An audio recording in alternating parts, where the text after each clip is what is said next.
Bismillahirrahmanirrahim. Assalamualaikum warahmatullahi wabarakatuh. Salam sejahtera untuk kita semua. Perkenalkan, saya Nur Amania Taufik, SSC MSc, NIDN 0904038901. Saya adalah dosen tetap Prodi D3 Teknologi Laboratorium Medis, Fakultas Teknologi Kesehatan Universitas Megaresmi. Pada kesempatan ini, izinkan saya menyampaikan pernyataan diri dosen dalam unjuk kerja bidang Tridharma Perguruan Tinggi PDD UKT PT bidang pengajaran sebagai salah satu syarat untuk mengikuti sertifikasi dosen tahun 2025. Selanjutnya, saya akan mempresentasikan mata kuliah yang saya ampuh, yaitu Kimia Analitik Dasar. Mata kuliah ini merupakan mata kuliah wajib bagi program studi D3 Teknologi Laboratorium Medis dengan bobot 2 SKS. Adapun capaian pembelajaran mata kuliah Kimia Analitik Dasar, yang pertama, CPMK 1 menjelaskan konsep dasar ruang lingkup proses terkait kimia analitik. CPMK 2 menjelaskan tentang definisi kimia analitik, prinsip kimia analitik, beserta bagian dari kimia analitik. CPMK 3 menjelaskan tentang stoichiometry. CPMK 4 menjelaskan tentang asam basa dan larutan buffer. CPMK 5 menjelaskan tentang hasil kali kelarutan. Adapun deskripsi mata kuliah Kimia Analitik Dasar, mata kuliah ini membahas tentang konsep dasar, ruang lingkup kimia analitik, stoichiometry, asam basa, larutan buffer, hasil kali kelarutan, kimia analitik secara kuantitatif, dan pentingnya pemilihan metode dalam kimia analitik. Adapun deskripsi mata kuliah Kimia Analitik Dasar, mata kuliah ini membahas tentang konsep dasar, ruang lingkup kimia analitik dasar, stoichiometry, asam basa, larutan buffer, hasil kali kelarutan, kimia analitik dasar secara kuantitatif, dan pentingnya pemilihan metode dalam kimia analitik dasar. Dalam teknologi laboratorium medis, mata kuliah Kimia Analitik Dasar sangat penting pada proses analisis sampel biologis untuk membantu analisis kualitatif dan kuantitatif, pengembangan dan validasi metode, pengendalian mutu laboratorium, diagnosis penyakit, pemantauan efek terapi dan penelitian. Adapun bahan kajian pokok pembahasan kimia analitik dasar, yang pertama pengantar kimia analitik, yang kedua prinsip pengukuran dalam kimia analitik, yang ketiga satuan pengukuran yang digunakan dalam kimia analitik, yang keempat pengertian kesetimbangan kimia, yang kelima perhitungan stoichiometri larutan, yang keenam tinjauan reaksi kimia sebagai dasar analisis kimia, yang ketujuh teori asam basa, 8 penyetaraan reaksi kimia, 9 konsep teori pH, 10 pembuatan larutan, 11 larutan penyangga atau buffer, 12 kelarutan dalam hasil kali kelarutan, yang ke-13 analisis kualitatif. Adapun beberapa metode pembelajaran yang saya gunakan pada mata kuliah Kimia Analitik Dasar, yaitu menggunakan metode ceramah, diskusi, tanya jawab, serta kerja kelompok. Adapun materi pembelajaran Kimia Analitik Dasar yang saya gunakan yaitu menggunakan PPT dan referensi. Referensi ini dan PowerPoint ini dapat diakses mahasiswa melalui platform LMS, dalam hal ini Edelink, sebelum proses perkuliahan dilakukan. Untuk mendukung pengajaran saya menggunakan beberapa referensi seperti yang terlihat di samping kanan. Adapun media pembelajaran yang digunakan yaitu menggunakan PowerPoint dan video pembelajaran. Adapun kriteria penilaian pada mata kuliah Kimia Analitik Dasar yaitu yang pertama kehadiran 10%, etika 10%, keaktifan 10%, kuis 5%, tugas kelompok dan individu 20%, ujian tengah semester 20%, ujian akhir semester 25%. Demikianlah gambaran strategi pembelajaran mata kuliah Kimia Analitik Dasar. Berikut ini merupakan video pembelajaran mengenai salah satu materi dalam Kimia Analitik Dasar. Bismillahirrahmanirrahim. Assalamualaikum warahmatullahi wabarakatuh. Waalaikumsalam warahmatullahi wabarakatuh. Sebelum kita melaksanakan kegiatan pembelajaran hari ini, maka kita berdoa menulis kepada masing-masing.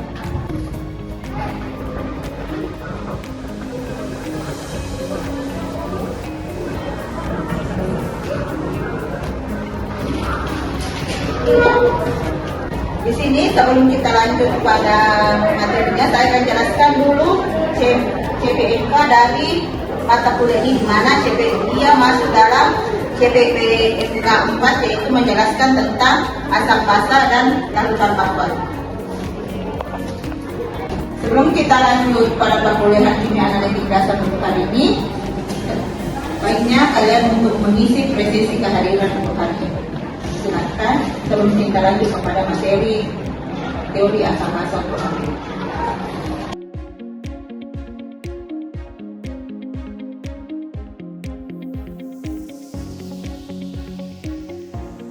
Baiklah, sebelum kita masuk pada teori asam basa, minggu lalu ada yang masih ingat tentang materi yang Ibu jelaskan? Masih. Coba materinya. Reaksi kimia sebagai dasar analisis kimia. Di mana reaksi kimia berdasarkan analisis kimia sangat berhubungannya dengan teori asam basa. Di sana akan ditentukan bahwa reaksi kimia berdasarkan reaksi kimia itu kan berhubungan dengan adanya larutan-larutan, di mana larutan pada teori asam basa itu kita akan mengelompokkan yang mana larutan asam, yang mana dengan larutan basa. Basa yaitu dia cenderung menerima ion H+ dari satu senyawa lain. Bagian pertama yaitu apa sih pengertian dari asam basa itu sendiri? Dan harus ketahui bahwa asam basa adalah larutan elektrolit yang dikenal dengan ciri khasnya, seperti asam yang memiliki masam dan basa yang memiliki rasa yang pahit. Menurut KBBI, asam adalah zat yang dapat memberikan proton, sedangkan basa adalah senyawa yang cenderung menyeberangkan proton itu sendiri. Ya. Jadi asam basa merupakan asam berasal dari bahasa Latin yaitu acetum yang artinya cuka, lalu basa berarti Arab yang artinya abu. Ya. Kalian sudah mengetahui bahwa dalam teori asam basa itu membedakan menjadi dua, ada asam, ada larutan yang bersifat asam, ada larutan yang bersifat basa dan memiliki ciri-ciri tertentu. Ya. Lanjut, yaitu dia akan melepaskan ion hidroksida. Jadi teori ini adalah kalau hidrogen atau H+ itu dia pembawa sifat asam, sedangkan ion hidroksida sebagai pembawa sifat basa. Ke teori yang kedua yaitu teori asam basa polisteroid. Kan tadi di teori Arrhenius bahwa kalau dia asam dia akan melepaskan ion hidrogen, sedangkan kalau dia basa dia akan melepaskan ion hidroksida.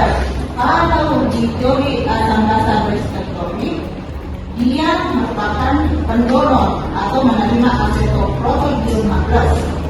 Dan jadi menurut teori asam basa polisteroid, asam adalah zat yang cenderung mendonorkan H+, sedangkan basa yaitu dia cenderung menerima ion H+ dari satu senyawa lain. Sedangkan untuk teori ketiga yaitu teori asam basa Lewis. Menurut Lewis, asam basa adalah reaksi yang berkaitan dengan proses serah terima atau transfer elektron. Jadi asam basa menurut Lewis adalah zat yang dapat menerima pasangan elektron dari zat lain, sedangkan basa merupakan pasangan elektron bebas yang mampu mengeluarkan dari asam basa. Jadi sudah ada tiga kali yang kita bahwa pada teori asam basa para itu ada tiga, yaitu asam basa Arrhenius, teori asam basa polisteroid, dan teori asam basa Lewis. Adapun fungsi dari asam basa itu sendiri, yaitu dalam kehidupan sehari-hari asam basa dan garam memiliki fungsi yang sangat penting. Ya. Asam bisa didumai dalam larutan itu kadar vitamin C pada buah. Sehari kita menggunakan garam dapur ya atau NaCl. Sementara itu basa dipakai untuk bisa membuat sabun, deterjen. Basa juga bisa dipakai sebagai obat nyeri lambung atau MGLH. Pada basa ini selain penggunaan untuk mata kuliah kimia analitik dasar mengenai asam basa, apakah ada mata kuliah lain yang membahas atau kalian bisa praktekkan penggunaan teori asam basa? Apakah ada? Siapa yang menjawab? Ya, silakan. Kami menggunakan NaCl fisiologis. Itu NaCl yang termasuk asam. Jadi kalau di dalam teori kami menggunakan teori asam basa. Jadi ini bahasa ini kalian gunakan yaitu NaCl fisiologis, yang mana dia merupakan golongan dari larutan asam itu sendiri. Di sini kalian harus mengetahui bahwa ada beberapa ciri-ciri larutan yang masuk ciri larutan asam, ada juga yang termasuk dari ciri-ciri larutan basa. Di sini kalian harus mengetahui bahwa ciri-ciri larutan asam itu sendiri, kalau asam cenderung memiliki rasa asam, sedangkan kalau basa dia cenderung memiliki rasa pahit. Selanjutnya, asam pH-nya kurang dari 7, sedangkan kalau basa pH-nya lebih dari 7. Adapun rumus dari asam basa itu sendiri bahwa untuk penentuan pH larutan asam basa, kita mulai dari asam ya. Untuk asam itu pH sama dengan min log H+, ya, di mana H adalah konsentrasi ion hidrogen dalam larutan. Harus kalian perhatikan bahwa rumus untuk asam dan basa itu berbeda. Untuk asam itu rumusnya adalah pH sama dengan min log H+, di mana H+ adalah konsentrasi ion hidrogen dalam larutan. Untuk basa bisa digunakan rumus POH min atau log min OH dalam pelarut pH tambah POH sama dengan 14. Berikut ini merupakan contoh perhitungan dari asam basa tersebut. Ya.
Tentukan dulu bahwa H2SO4, artinya H2SO4 itu terdisosiasi menjadi 2H+ dan SO4 2-. Jadi di sini kan H+ yang dilihat.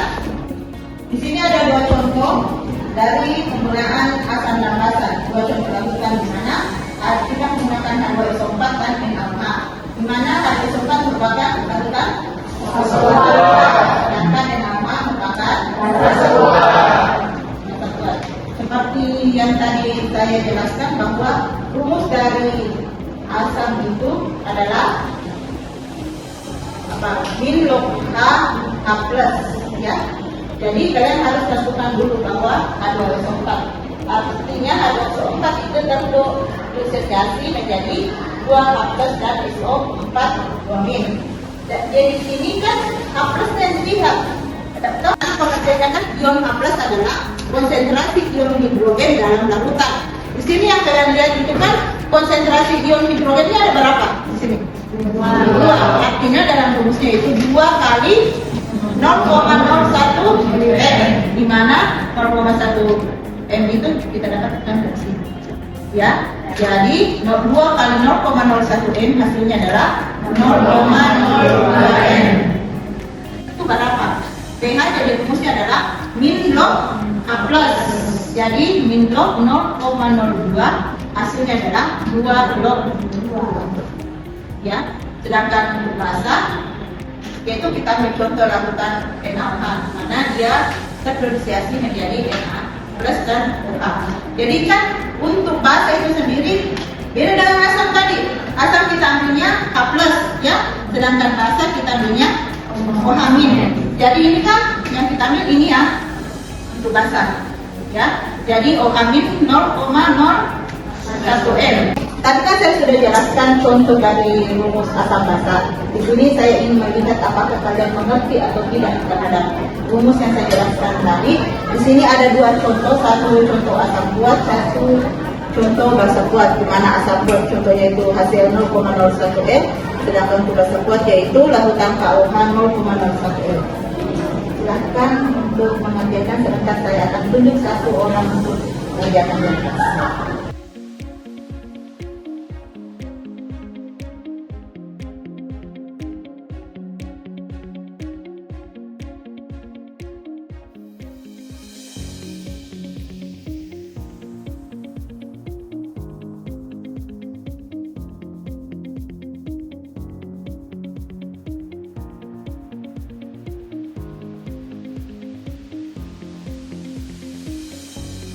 Ada yang sudah selesai mengerjakan? Siapa mau mencoba?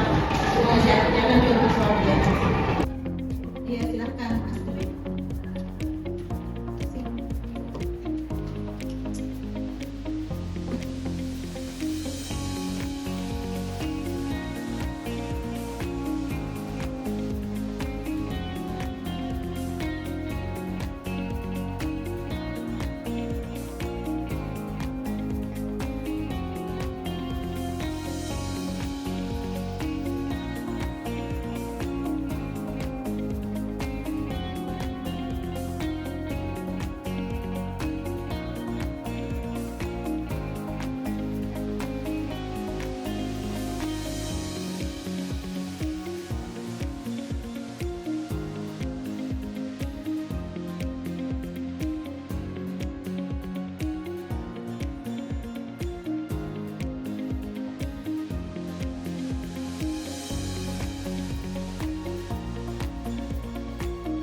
Hitungannya menurut kalian apakah ini sudah benar atau tidak?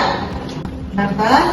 Karena kita langsung ke jenis-jenis indikator asam basa ya, di mana ada beberapa jenis indikator asam basa yang bisa digunakan untuk menentukan sifat dari suatu zat, antara lain kertas lakmus, indikator alami, indikator larutan asam basa, pH meter, indikator universal. Indikator alami ini kalau kalian tahu itu kalian harus misalnya buah naga. Buah naga itu kan bisa dijadikan diekstrak dulu baru bisa dijadikan indikator sebagai lakmus merah atau lakmus biru itu sendiri. Ya. Dari jenis-jenis indikator asam basa, dan hari ini materi kita sudah berakhir, dan untuk minggu depan kita akan masuk pada jam dan waktu yang sama dengan materi hasil kali kelarutan atau KSPH. Mungkin cukup sekian kali ini, tapi dan kurangnya mohon maaf. Assalamualaikum warahmatullahi wabarakatuh. Waalaikumsalam warahmatullahi wabarakatuh. Demikianlah pernyataan paparan diri dosen sebagai unjuk kerja Tridharma Perguruan Tinggi PDD UKTPP khususnya bidang pengajaran sebagai salah satu syarat sertifikasi dosen tahun 2025. Sekian dan terima kasih.